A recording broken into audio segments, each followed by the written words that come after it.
सो हाय। Introduction और ये सब देने की तो आज आई होप ज़रूरत नहीं है, but the question how was my day 2025। Starting से सब कुछ बताती हूँ, सुबह से लेके रात तक क्या कैसे हुआ, कैसा लगा, दिल टूटा नहीं टूटा, एवरीथिंग। सो पूरी रात I was trying to sleep but नींद नहीं आई। आई वोक अप अराउंड 5:30 5:40 में उठ गई थी। एंड मैंने ब्लॉग भी बनाया था थोड़ा थोड़ा कि हाउ आई एम फीलिंग, थोड़ी थोड़ी क्लिप जो कि तुम्हें बीच बीच में देखने को मिलेगी। जब उठी थी मैं तब मुझे कुछ ज़्यादा फील नहीं हो रहा था। आई वॉज फीलिंग ओके कि let's see how it is goes and everything. और मैंने सोचा कि 12th की बायोलॉजी से स्टार्ट करते हैं, वो थोड़ा रिवाइज कर लेंगे। सो मैं ट्राई कर रही थी, तब भी मेरे को थोड़ा थोड़ा लग रहा था कि यार मैं भूल रही हूँ, क्योंकि मैंने तुम्हें बताया था मैंने 6 दिन पहले सब कुछ बंद कर दिया था पढ़ना लिखना, क्योंकि I was not doing very good mentally. तो मैंने सुबह पढ़ा, थोड़ा बहुत ट्राई करा जितना हो सकता है कि कम से कम 12th की तो रिवाइज हो जाए। और जैसे जैसे टाइम आगे बढ़ता गया, 6 से 7, 7 से 8, 8 से 9 गंदे वाली फटने लग गई। कुछ याद नहीं आ रहे थे मुझे। मैं जितना रिवाइज कर रही थी उतना मेरे को लग रहा था कि यार कुछ भी नहीं आता है। But I got ready, cab book करी एंड चले गए। ऐसे तैसे हुआ, सेंटर पहुंच के कैब में मेरी इतनी धक धक धक धक हो रही थी कि ऐसा होता है ना जब तुम्हें बहुत टेंशन होती है, पेट खराब हो जाता है तुम्हारा, तुम्हें सर में दर्द, मेरी आंखें एकदम लाल पड़ चुकी थी कि अभी बस खून के आंसू मेरे ही निकलने वाले हैं, ऐसी वाली मेरी हालत हो गई थी। फिर सेंटर पहुंचे मैं कंट्रोल कर रही थी, मैं बस रोऊँ ना, मैं रोऊँ ना। एग्जाम में नहीं रो सकते हो तुम भाई, क्यों रोगे ऐसे। बट ठीक है, मैं फटाफट अंदर गई। बायोमेट्रिक्स नहीं हुए हमारे पूरे सेंटर पे, किसी के बायोमेट्रिक्स नहीं हो पाए। वो दिक्कत आ रही थी। 1 घंटे में लाइन में खड़ा, फिर बोला कि तुम्हारे बायोमेट्रिक्स नहीं होंगे।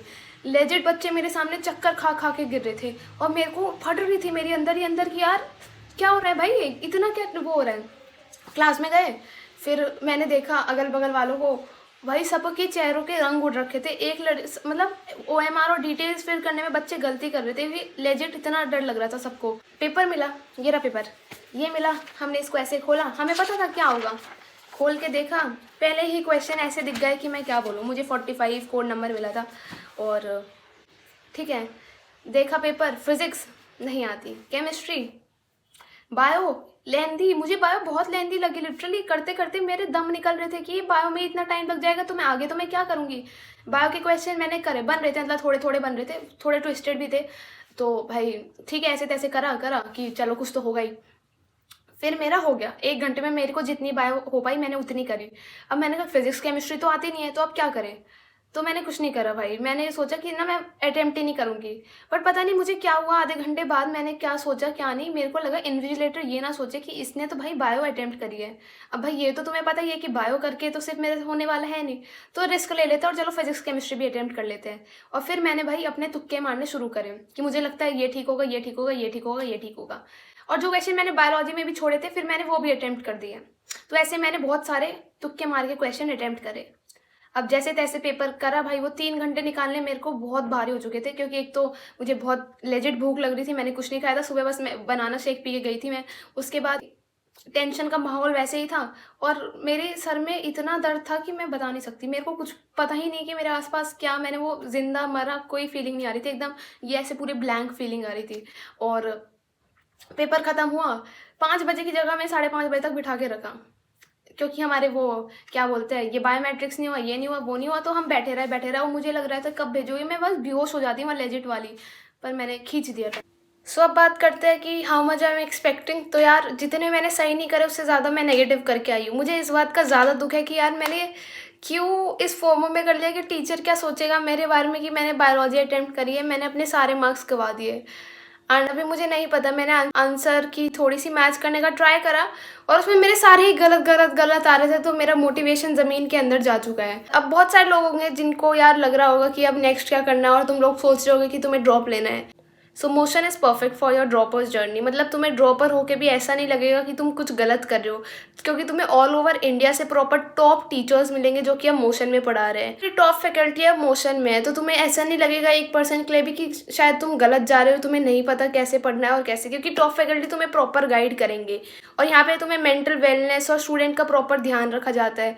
NV सर जैसे तुम्हें मेंटर्स मिलते हैं, AI टूल से तुम्हें पढ़ाया जाता है। एंड फीस की बात करें तो यार स्कॉलरशिप टेस्ट देके तुम 100% तक स्कॉलरशिप अवेल कर सकते हो। अब बोलोगे कि यार मोशन से तो रिजल्ट नहीं आता, किसने बोला रिजल्ट नहीं आता। जेई में तो वो लोग किल तो कर ही रहे थे। रिसेंट ईयर के तुम मोशन के नीट रिजल्ट देखोगे तो वो भी काफ़ी अच्छे रिजल्ट्स आ रहे हैं उन लोगों के। अगर तुम ड्रॉप ले रहे हो तो I think motion will be the right opportunity कि तुम नीट की वो सीट अगले साल ग्रैब कर ही सकते हो। सो यार ज़रूर एक बार डिस्क्रिप्शन में लिंक एक बार ट्राई करके देख लेना कि तुम्हें कितनी स्कॉलरशिप मिल रही है। एंड मुझे तो पर्सनली मैं खुद वो टेस्ट देने जा रही हूँ। अब बात करते हैं ड्रॉप जर्नी के लिए।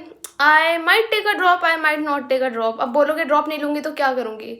आई डोंट नो मैं क्या करूँगी। Life feels very stuck right now. मुझे नहीं पता टू बी ऑनेस्ट क्या क्या क्या कैसे करना चाहिए। 2-3 घंटे का पेपर ने ना पूरी मतलब 2 साल की जर्नी पे ऐसे क्वेश्चन मार्क खड़ा कर दिया कि this is who you are, zero and a question mark. And तुम बोलोगे कि यार तूने तो पढ़ा भी नहीं। यार ऐसा नहीं होता, ठीक है। अब मैं तुम्हें वीडियो में बताया अपना सैड पार्ट कि मेरे को पढ़ते पढ़ते ये प्रॉब्लम आ रही है, इसका ये मतलब थोड़ी कि मैंने कुछ पढ़ा ही नहीं है। मैंने दो मेरे प्रीवियस व्लॉग्स डालूंगी, मैंने तो बहुत सारे प्राइवेट भी कर दिया, बट देर आर डेज जब मैंने 8-8 9-9 घंटे पढ़ाई करी है 11th स्टैंडर्ड में भी। और मैं ये तो नहीं बोलूँगी मैंने अपना 100% दिया है, बट मैंने 80% दिया है। बट वो 80% का मेरे को आज 40% भी नहीं लगा। ये पेपर में मेरे को ऐसा लगा कि अगर मैं नहीं पढ़ के जाती तब भी मुझे 1-2 कुछ चीज़ें ज़्यादा ही मेरे को अच्छा लगता। तुम्हें पता है जब तुम पढ़ते नहीं और मेहनत नहीं करते और फिर तुम्हारे नंबर नहीं आते तब इट्स ओके, बट तुम जब मेहनत करते हो, तुम्हें पता है तुमने पढ़ा है, चाहे भले ही कम पढ़ा हो बट तुमने पढ़ा है, और फिर तुम्हारे इतने नंबर आते तब दिल दुखता है यार। अब तुम में से बहुत सबका दुख रहा होगा, मेरा तो टूट के चकना चूर ही हो चुका है बिल्कुल। बट अब क्या ही कर सकते हैं, this is what life is. कुछ लेसन सीखने को मिला, बहुत कुछ सीखने को मिला कि मैंने ऐसे ऑफलाइन में कभी जाके मॉक टेस्ट भी नहीं दिया टू बी ऑनेस्ट, तो मुझे ऐसे पता भी नहीं था कि हाउ इट रियली फील्स। और पहले ही मैंने मॉक टेस्ट अपना 4 मई 2025 को दिया है। So what ever it was good.